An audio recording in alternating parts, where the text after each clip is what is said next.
જો નરેશભાઈ, મને આદિત્યએ બધી વાત કરી હતી અને તમારા ઘરે થોડીક તકલીફ છે એ પણ કીધું હતું. પણ આ વસ્તુનો અત્યારે સોલ્યુશન છે. તમે આમ હિંમત હારી જાઓ એમ ભેગું નહીં થાય. અરે પણ જો પ્રદીપ, તું આદિત્યનો નાનપણનો દોસ્તાર છે અને તું ડૉક્ટર છે, એટલે મને આદિત્ય મોકલ્યો કે તમે ત્યાં જાઓ અને એ કહે ને એમ કરો. પણ જો ડૉક્ટર સાહેબ, સાચું કહું ને તો અમે ઘણી બધી દવા કરાવી. તમે કલ્પના કરો કે આ 22 વર્ષની અંદર અમે કયા કયા ડૉક્ટરને નહીં બતાવ્યું હોય. જ્યાં જેણે કહ્યું ને એ બધા જ ડૉક્ટરની દવા કરી જોઈ, પણ અત્યાર સુધી અમને એનું કોઈ પરિણામ નથી મળ્યું. અને હવે અમારી ઈચ્છા એવી નથી કે અમે બાળક વિહોણા રહીએ. અને ખાસ કરીને અમારા બાની ઈચ્છા છે કે એ ઘરમાં એક બાળક જોવે, અને એમની ઈચ્છા પૂરી કરવા માટે જ અમે લોકો આ બધા પ્રયત્ન કરી રહ્યા છે. આદિત્ય કુમારે તમને વાત તો કરી જ હશે, કારણ કે આદિત્ય કુમાર અમારા માટે ઘરના જમાઈ નહીં પણ દીકરા જેવા છે ને હંમેશા અમારા ખરાબ સમયમાં અમારી સાથે રહ્યા છે. એટલે એમને કહ્યું કે તમારી આ બધી જ વસ્તુનો ઉકેલ પ્રદીપભાઈ લઈ આપશે. તો અમે બહુ મોટી આશા સાથે તમારી પાસે આવ્યા છીએ. જો આદિત્ય મને મળ્યો ને ત્યારે કહેતો હતો કે ભાઈ હું ધારું ને તો હું મારું સંતાન એમને આપી દઉં, પણ એના મમ્મીનો સ્વભાવ જ એવો છે ને એ કોઈ વાતમાં સમજે એમ નથી. એને તો બસ એક જ જીદ છે કે મારે નરેશનું સંતાન જોઈએ. હા, તમારી વાત એકદમ સાચી છે. અમે લોકોએ તો પહેલાં અનાથ આશ્રમમાંથી બાળક દત્તક લેવાની પણ વાત કરી, અને તમે કહ્યું એમ આદિત્યભાઈએ પણ કહ્યું હતું એકવાર કે તમે ચિંતા નહીં કરો, અમારું પહેલું જે સંતાન આવે અમે તમને આપી દઈશું. પણ અમારા બાની જીદ છે કે જે પણ ઘરમાં પહેલું બાળક આવે ને એ આમનું જ હોવું જોઈએ. એટલા માટે અત્યાર સુધી અમે બાળક વગર રહીએ છીએ. સાચું કહું ને તો નથી રૂપિયાની કમી કે નથી બીજી કોઈ વાતની કમી. અમને કમી હા એક જ છે કે અમને ભગવાને બાળક નથી આપ્યું. એટલે આદિત્ય એમ કહેતો હતો કે તમે ઘર છોડીને વહી આવ્યા છો. હા, પણ તો શું કરે?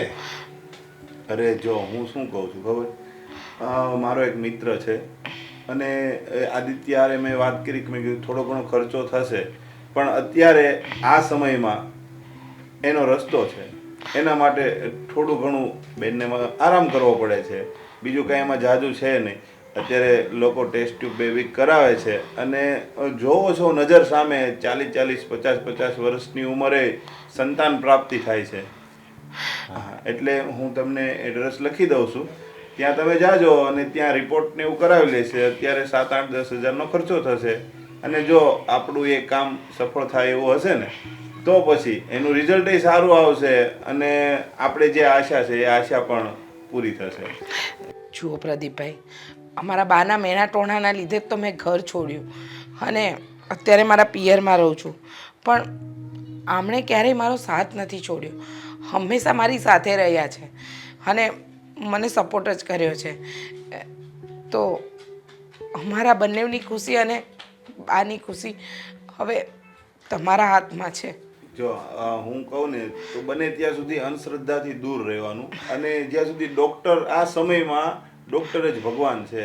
તમને ખબર જ છે ને, કોરોનામાં ડૉક્ટર એક જ એવા વ્યક્તિ હતા કે જે મરતા માણસને બચાવી શકે. હા હા, એટલે બને ત્યાં સુધી ડૉક્ટરની સલાહ લેવાની, અને ભગવાન પણ સાચા છે, દુઆ અને દવા બંને વસ્તુ કામ આવે. એટલે તમે ભગવાનને માનવાનું, અને જ્યાં ડૉક્ટર કે ડૉક્ટરની સલાહ લઈને ડૉક્ટરનું પણ કામ કરવાનું. સારું. બરાબર? એટલે હું તમને એડ્રેસ લખી દઉં છું આમાં, અને ત્યાં તમે જઈ અને તપાસ કરવી લેજો. બરાબર? હા, રિપોર્ટ કરી અને પછી એ જે હશે તે કહી દેજો. આપણે આ ભાગ્યમાં નહીં હોય તો એ ના જ પાડી દેશે. બરાબર ને? હા. હા.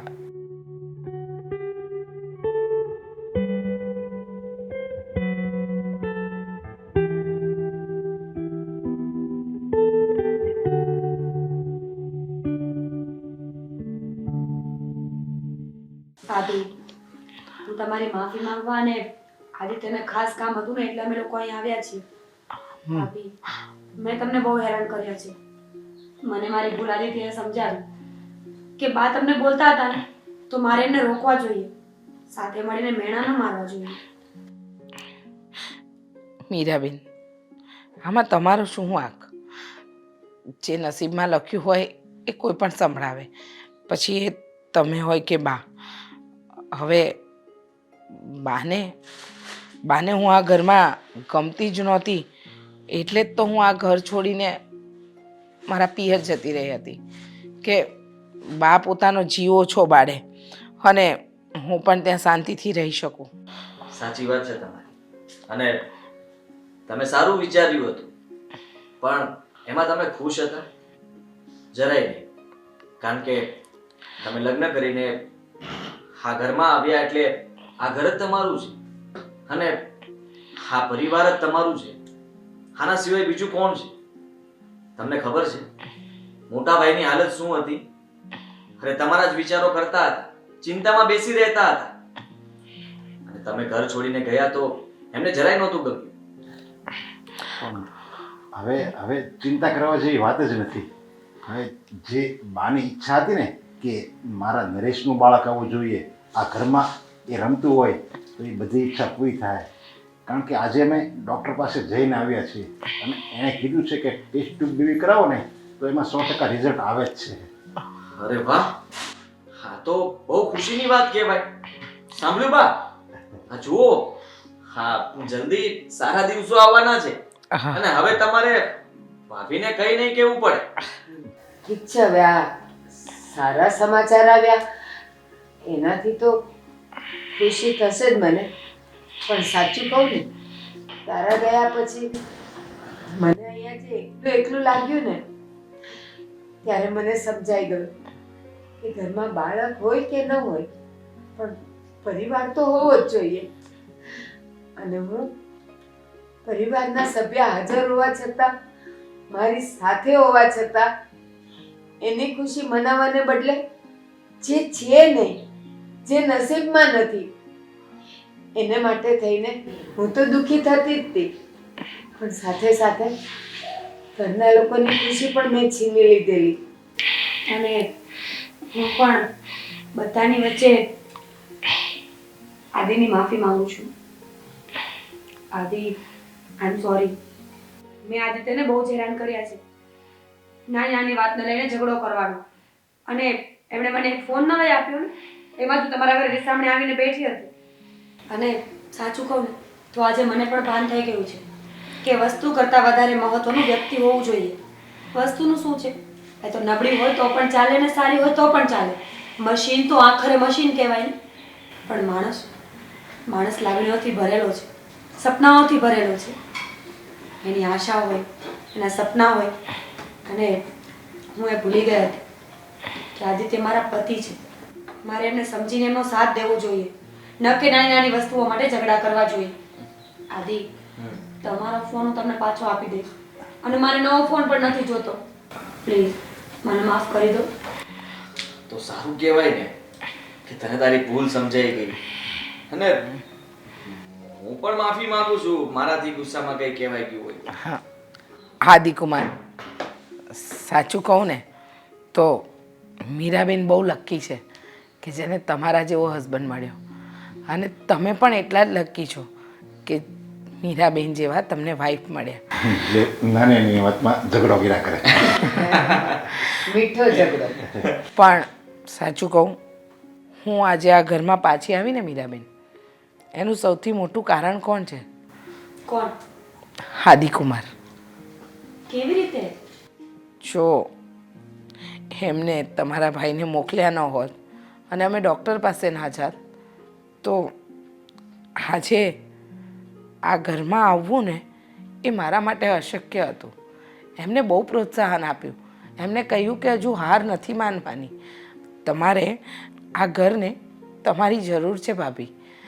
અને અમને બંનેઓને આ ખરાબ સમયમાં બહુ સંભાળ્યા. આદિકુમાર, તમે ખરા અર્થમાં આ ઘરના જમાઈ નહીં પણ દીકરો બનીને ઊભા રહ્યા. હા, હું તો એવું જ માનું છું કે મોટા ભાઈ ભાભી તમે જ લોકો અમારા છો, એના સિવાય બીજું કોણ છે? ને તમે લોકો અલગ પડો એ મને થોડી જરાય ગમે. અને બાએ પણ મને માફ કરીને પાછી અપનાવી લીધી. બા, બેટા ભલે મોડું પણ મને સમજાયું કે દીકરો અને વહુ આટલા સારા હોવા છતાં શા માટે હું એક બાળક માટે તરસતી રહી. હવે ક્યારેય નહીં કહું. હા, મારા નસીબમાં તો તમે બે ખુશ છો ને, એટલે જાણે મારા જીવનની બધી ખુશી આવી ગઈ. ખોટા ખર્ચા કરીને અને વધારે પૈસા બગાડીને આપણે કાંઈ નથી કરવું. અને હા, કુદરતના હાથમાં હશે ને તો હજી પણ ફળ મળશે. હા બા.